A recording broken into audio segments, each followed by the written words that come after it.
ஹிமாவத்தின் சரிவுகளில் ஒரு அழகான சல்மாலி மரம் ஒரு காலத்தில் நின்றது. இது மிகப்பெரிய மரமாக இருந்தது.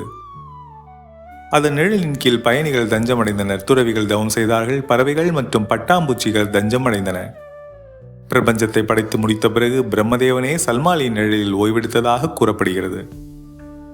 ஒரு நாள் இந்த அதிசய சல்மாலி மரத்தின் வழியாக சென்ற நாரத முனிவர், என்ன ஒரு அழகான மரம் என்று வியந்தார். நிச்சயமாக காற்றுக் கடவுளான வாயுவின் அருள் உனக்கு கிடைத்திருக்கிறது. அவனுடைய கோபம் தன் வழியில் நிற்கும் உயரமான மரங்களை கூட விட்டு வைக்காது என்று நாரதர் குறிப்பிட்டார். காற்று என் நண்பனும் அல்ல, நலம் விரும்புவனும் அல்ல ஓ நாரதா என்று சல்மாலி பதிலளித்தார். என் ஆற்றலும் வல்லமையும் வாயுவை விட பெரியது. தன் பாதையில் உள்ள அனைத்தையும் உடைக்கும் காற்று என்னை உடைத்து விட்டதா என்று சல்மாலி பெருமிதம் கொண்டார். படைத்த எந்த உயிரினத்திற்கும் காற்றுக்கு நிகரான பலம் இல்லை என்றார் நாரதர். கடவுள்களும் அவருக்கு நிகரானவர்கள் அல்ல. அதன் பிறகு நாரதர் தான் பிரச்சனை செய்பவராக இருந்ததால் நேராக வாயுவிடம் சென்று சல்மாலியுடன் நடந்த உரையாடலை அவரிடம் கூறினார். வாயு கோபமடைந்து சல்மாலியை நெருங்கினான். ஓ முட்டாள் மரமே, உலகை படைத்த பிறகு உன் நிழலில் தங்கியிருந்த பிரம்மாவின் அருளை பெற்றதால் நீ என்னிடமிருந்து பாதிப்பில்லாமல் நிற்கிறாய். வாயு சல்மாலியை உபதேசித்தார். நீ என்னை விட வலிமையானவன் என்பதற்காக அல்ல. சல்மாலி பயப்படவில்லை. பலமானவர்கள் சிறந்த புரிதலை கொண்டவர்கள், உடல் வலிமை உள்ளவர்கள் அல்ல என்று சினுங்கினார். சல்மாலிக்கு தனது உண்மையான பலத்தை காட்ட வாயு மறுநாள் திரும்ப முடிவு செய்தார்.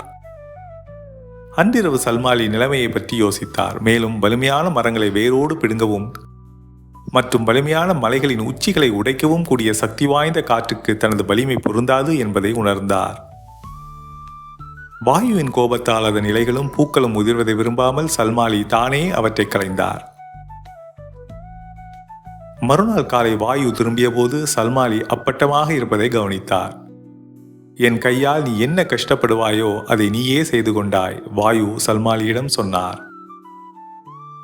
அழகான சிவப்பு மலர்கள் மற்றும் பளபளப்பான பச்சை இலைகள் கொண்ட அதன் பெருமையான உடைமைகளை விலக்கி சல்மாலி அதன் அழகையும் பெருமையும் பறிகொடுத்திருந்தது. ஒரு பலவீனமான முட்டாள் பலசாலியான எதிரியை தூண்டிவிடக் கூடாது என்றும், அப்படி செய்தால் சல்மாலியைப் போல் வருந்துவதற்கு குறைந்தபட்சம் அவனுக்கு நல்ல புத்தி இருக்க வேண்டும் என்றும் பாடம் கற்பிக்க பீஷ்மர் இந்த கதையை மகாபாரத யுதிஷ்டனிடம் கூறுகிறார். தார்மீக பாடம் தவிர கதை ஒரு அழகான கதையாகவும் ஒரு பசுமையான மரம் மற்றும் இலையுதிர் மரத்திற்கும் உள்ள வித்தியாசத்தை ஒரு குழந்தைக்கு கற்பிக்க உதவுகிறது.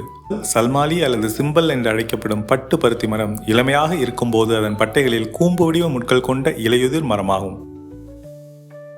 மரத்தில் இலைகள் இல்லாத பிப்ரவரியில் இது பூக்கும். பலவிதமான பறவைகள் மற்றும் பூச்சிகள் வருகை தரும் பிரகாசமான சிவப்பு மலர்கள் கொண்ட மரம் இது. ஏப்ரல் மாதத்தில் பழம் தரும் கட்டத்தில் மரத்தை சுற்றி சிறிய பருத்திகள் பறப்பதை காணலாம். மரத்தின் பருத்தி குயிட்கள் மற்றும் தலையணைகளை அடைக்க பயன்படுகிறது. அதன் மரம் தீப்பெட்டிகள் தயாரிக்க பயன்படுகிறது மற்றும் மருத்துவ பயன்களையும் கொண்டுள்ளது.